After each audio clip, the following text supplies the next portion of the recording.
I gave them $22,000 for the wedding, then got a message. Please come without your wife. I smiled, left the group chat, and stayed home. I didn't crash the wedding. The cake did that for me.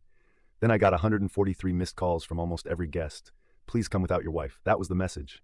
No hello, no explanation, no attempt to sugarcoat the slap. Just 5 cold words sitting in the family group chat like they meant nothing, like my wife was disposable, like I was too.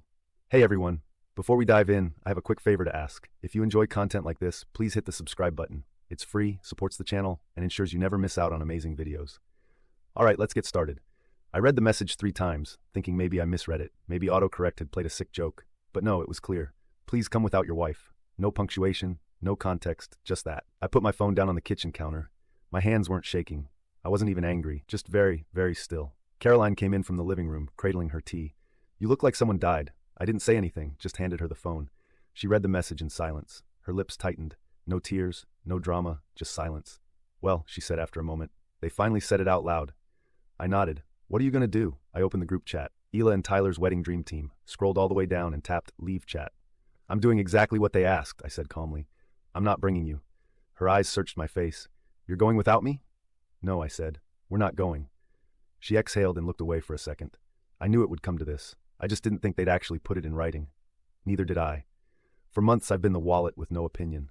Hila cried on FaceTime about how expensive everything was, and of course everyone looked at me. You've always been the responsible one, Mom said. She's your sister, Dad added. She's never asked for anything before. They all lied. So I paid the venue, the flowers, the photo booth, the charcuterie wall, even the cake. Especially the cake. 7 tiers, custom imported icing, the kind of cake that costs more than rent. They took my money with smiles on their faces and then told me my wife wasn't welcome. For what? Because she doesn't laugh at Hila's jokes? Because she doesn't play the fake perfect daughter-in-law game? Because she once asked Tyler, do you even like Hila, or are you just afraid of her, at a dinner party?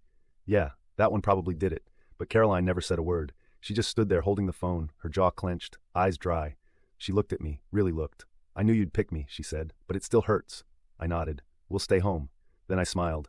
But I'm still contributing to the wedding. She raised an eyebrow. You already gave them 22 grand. I did, I said, but there's one item I quietly revised. The wedding happened. Oh, it happened. It was glamorous. Instagram ready. Platinum accents, live quartet, guests dressed in cream and blush tones like it was a Vogue spread. Hila beamed in every photo. Tyler looked appropriately miserable. My parents smiled like they'd raised royalty. Everything was perfect, until the moment the waiter rolled in the cake. And that's when it started. The calls. 1, then 3, then 20, then 75 missed calls, all in the span of 2 hours. From Mom, from Isla, from Tyler. Even Aunt Martha, who once called me cheap for bringing store-bought wine to Christmas. I didn't pick up. I just sat on the couch, poured myself a drink, clinked it lightly against Caroline's glass, and said, Happy wedding day, Isla. $22,000, I muttered, scrolling through my banking app again. Caroline looked up from her laptop. Still checking? I turned the screen toward her. Just making sure I actually paid for all this delusion. The final invoice from Lashta Weddings and Events was still sitting in my inbox. $22,480. That didn't include the extra $350 for the emergency pie rescheduling or the veil styling technician Hila had to have because the first one gave off discount energy. I had paid for everything. And the deeper I thought about it, the more furious I got. Not because of the money, but because of how easy it was for them to take it. It didn't start with the wedding. No, this started years ago. The moment I got a decent job after college, my parents slid me into the responsible one category, which in our family meant banker, fixer, therapist, mover, accountant, and sometimes babysitter. And Hila was the sensitive one, which meant manipulator, professional victim, and black belt in crocodile tears. You're the stable one, Mom always said, like it was a compliment. Hila's not built like you, Dad added. She's more emotional, right? Emotional, like the time she crashed her car texting and driving, then blamed the sun glare, and I paid the deductible. Or when she got fired for creative differences, and I helped her through the rough patch, meaning I covered her rent for 4 months. Or when she decided she wanted to start her own business, which meant I built her Etsy page and bought her overpriced hand-glued wine glasses for inventory. Every time she failed, I was the safety net. And every time I helped, she failed harder. And Caroline, she saw it from day one. They don't respect you, she told me one night after Isla had sent me a Venmo request labeled just a little emergency. She's family, I said. It's not a big deal. Caroline looked at me like I'd grown a second head. It's not a big deal this time. It's never a big deal until you wake up and realize you're broken alone. She wasn't wrong, but she was patient. God, she was patient. She smiled through every dinner, where my mother made passive-aggressive comments about her outfit. She endured Hila's fake smile insults like, you're so lucky he doesn't care about status, or, it's cute how low-key you are. She held my hand under the table while Dad made another speech about how we all need to be there for Hila during this transition in her life. Caroline never once lashed out, never caused a scene, never gave them what they wanted, because they wanted her to lose it, to give them a reason to hate her publicly. But she didn't. So they got more creative. When the wedding planning started, I was accidentally left out of most conversations. Hila always sent messages like, "Oh, sorry, we figured you were busy with work, so we just made a few quick decisions." Quick decisions that cost me thousands. We decided on the champagne fountain. We locked in the fire dancers for the after party. We're doing a 7-tier cake with gold leaf and imported orchids. And who signed the checks? Right, me. But there was one moment. The moment when I snapped, not out loud, quietly, dead silent. It was 3 weeks before the wedding. We were at my parents' house for dinner. Caroline and I arrived with a bottle of wine and a small gift for Hila, a hand-embroidered silk robe from a boutique she loved, a peace offering, maybe a gesture. Hila opened it and forced a smile. "Oh," she said, eyes cold. "Thanks. I already have 2 of these, but okay." Then she leaned over and muttered, "At least you're good for something, I guess." Caroline heard it. I felt her freeze next to me. Her fingers curled slightly around her wine glass, but she didn't say a word. I did. I stood up. Everyone went silent. "Excuse me," I said, placing my napkin on the table. "Where are you going?" Mom asked. "Out," I said, "for air." I left through the front door and sat in the car for an hour. That night, I couldn't sleep. I sat in my office, lights off, scrolling through receipts, invoices, screenshots, and then I opened the cake design file. Hila had emailed it to me directly. "Make sure this is confirmed by Friday, and please, no changes. I want this cake to be timeless. Soft ivory, gold trim, sugar roses, subtle elegance. Think Meghan Markle meets Versailles." I stared at it. Then I picked up the phone and I called the bakery. The owner remembered me immediately. After all, I paid up front. "Hi," I said calmly. "I need to make a small adjustment." I didn't tell Caroline, not at first. Not until the night before the wedding when she caught me smirking into my glass of bourbon. "What did you do?" she asked, suspicious. I raised an eyebrow. "Who says I did anything?" "You only smile like that when you're hiding fire," she said. I laughed softly and kissed her forehead. "Let's just say tomorrow's dessert will be unforgettable." The ballroom shimmered under soft gold light. Hila's dress glowed under chandeliers like it was stitched from stars. Tyler smiled his dead-eyed smile. Champagne sparkled, strings played, phones filmed. It was perfect. Too perfect. And now, ladies and gentlemen, the MC boomed. The moment you've all been waiting for. Hila and Tyler's wedding cake. The crowd erupted in applause. Phones lifted. Guests leaned forward with performative excitement. Hila's eyes widened. Her hands clasped like a little girl on Christmas morning. The lights dimmed. Romantic music started playing, some dreamy acoustic cover of Can't Help Falling in Love. Then the fog began. Actual fog.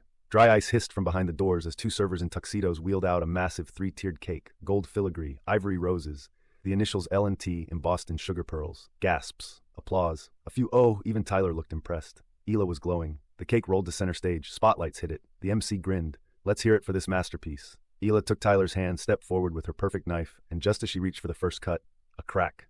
The middle tier of the cake split. Boom. The top collapsed sideways and then pop. From inside the cake exploded a figure. A clown. Not just any clown. A clown in a wedding dress. Full veil, red nose, white gloves, lipstick smeared into a smile too wide. On her chest, a laminated sign. Miss Perfect. The room went silent. Then, boing. 2 plastic yellow chickens on springs launched from either side of the cake, flapping in midair like rubber nightmares. The clown stood tall, arms wide like she was on Broadway, then bowed deep, then released a burst of white feathers into the air from her bouquet. A cake bouquet with a pink ribbon that read, "Zilla Special."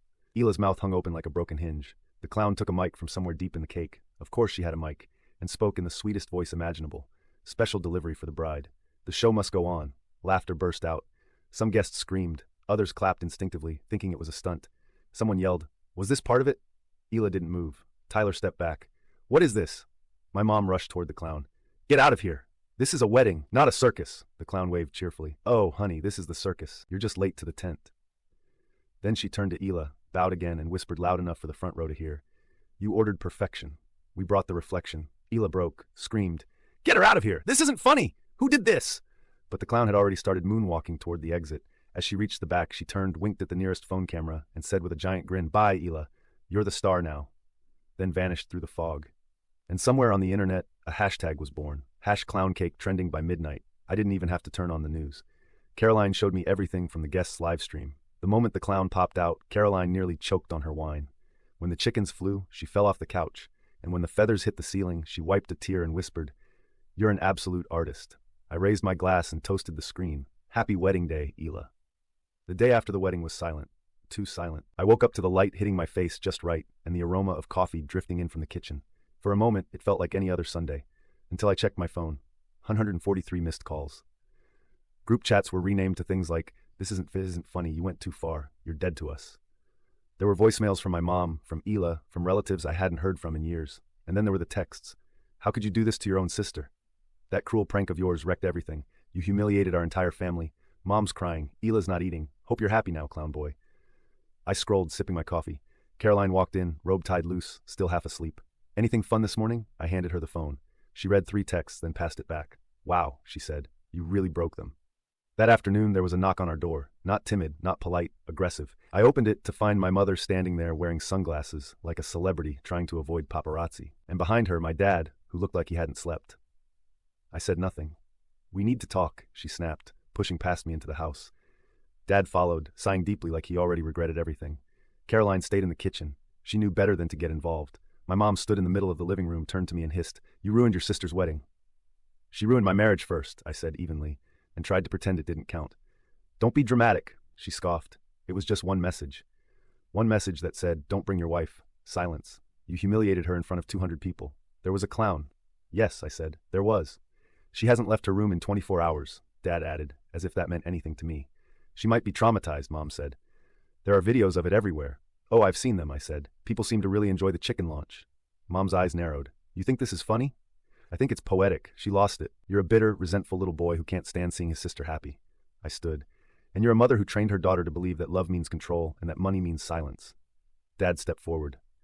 That's enough. No, I said. We're just getting started. They tried to cut me off, but I kept going. All my life, I've paid quietly because that's what you raised me to do. Shut up and be useful. I watched Hila tear down everything I cared about, and you said nothing. You just smiled and called it family.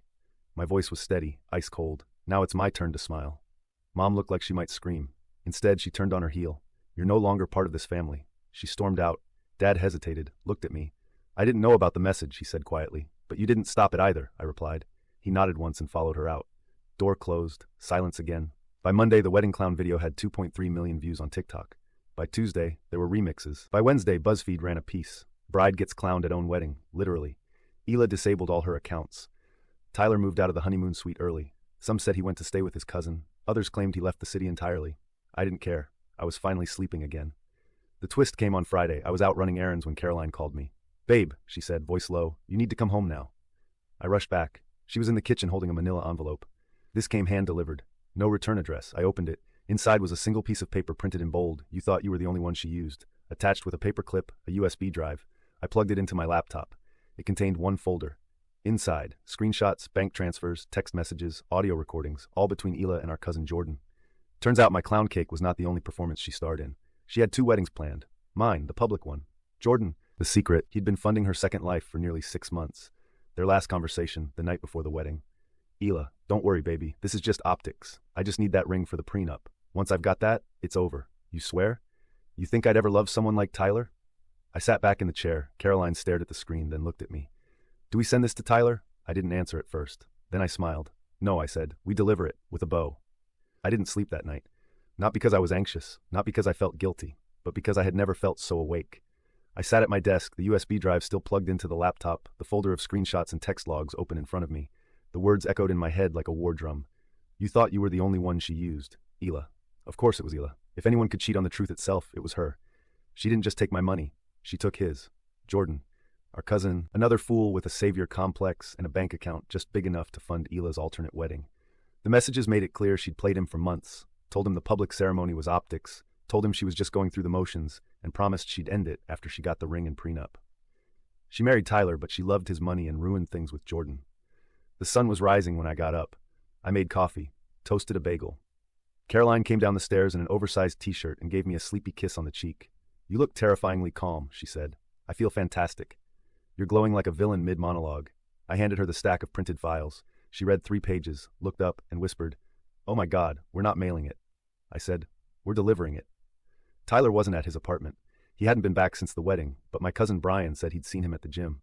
We pulled into the lot, and sure enough, there he was, punching a heavy bag like it had ruined his childhood. I called his name once. He turned, face drenched in sweat, eyes bloodshot. His entire body froze when he saw us.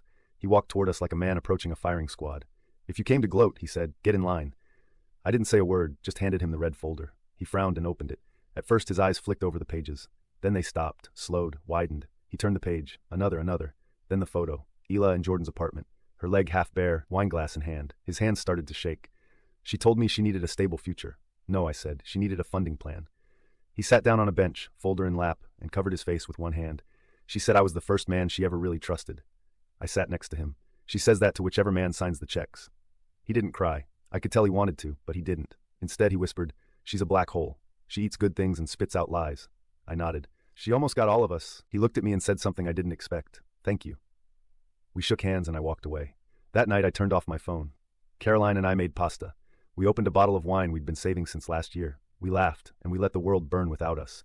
By morning, Bridezilla Clown Cake had passed 4 million views. Clips were being used in memes. Someone auto-tuned the clown's line, "You ordered perfection." We brought the reflection into a song. It hit Spotify top viral. Isla had vanished from social media. Jordan deleted his entire account. But the internet remembers. Screenshots, hashtags, reaction videos. She became a cautionary tale. 4 days later, my parents called. I didn't answer. Then came the email. "Whatever was between you and Hila, you took it too far. You've disgraced this family." I replied with one sentence. I didn't disgrace this family. I documented it. Blocked. Simple. Done. A week passed, then a letter. No return address. Inside, a crumpled thank you card written in Hila's handwriting. The words looked like they'd been scratched out of her soul. "You were always better than me. That's why I hated you. You never wanted anything from anyone. You just wanted to be left alone. And we couldn't even give you that. You won. I hope it was worth it." I read it once. Then again, Caroline walked in and saw me holding it. "Is it an apology?" she asked. "No," I said. "It's a confession, but not the kind that heals anything." I didn't respond. I framed it instead, hung it in my office, not out of pride, but as a reminder. Never again. No. It's been 2 months. Caroline and I are flying to Portugal next week, our first real vacation. No obligations, no fake invitations, no sister begging for handouts. I changed my number, deleted the family chat, started therapy, and something strange happened. People, distant relatives, even old high school friends, started messaging me privately. "I wish I had the guts to do what you did. You were right to walk away." That clown cake was iconic. It became more than a moment. It became a line in the sand, a declaration. No more. No more pretending. No more funding dysfunction. No more carrying people who spit in your face when your wallet runs dry. Caroline and I toast to it every Friday now. She raises her glass and says, "To Miss Perfect," and I add, "Long may she be off the throne." We drink, we laugh, we live, and we never look back.